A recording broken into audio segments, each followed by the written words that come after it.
Y'all, I'm getting ready for bed, but we need to have a sofa session really, really quick. I gotta wrap my hair and all that. Who's around you is the question.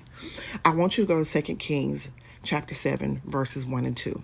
The word of the Lord comes through the prophet Elisha, and he speaks this word to the king. He says, listen, hear the word of the Lord.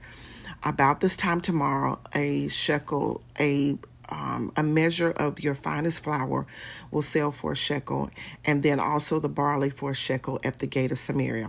In other words, what used to maybe cost you $100 is only going to cost you 10. Like, I'm going to show such favor that what it used to cost is not going to cost you anymore. But look at what's going on.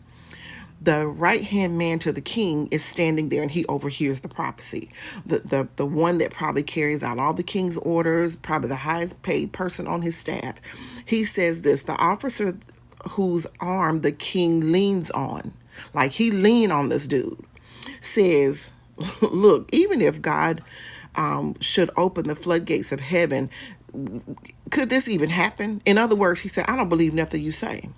The prophet Elijah says to him, don't even worry about it. He says, you will see this with your own eyes, but you won't get to eat any of it.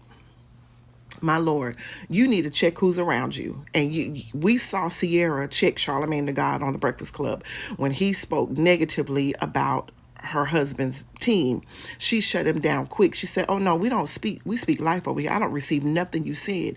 You need to make sure that if anybody around you overhears what God is speaking to you and about you, you need to make sure that anybody, whose arm are you leaning on? Do they even believe in you or believe what God has spoken to you? Listen, I'm getting ready to go to bed, but I want y'all to do an evaluation, and I'll talk to y'all in the morning. Good night.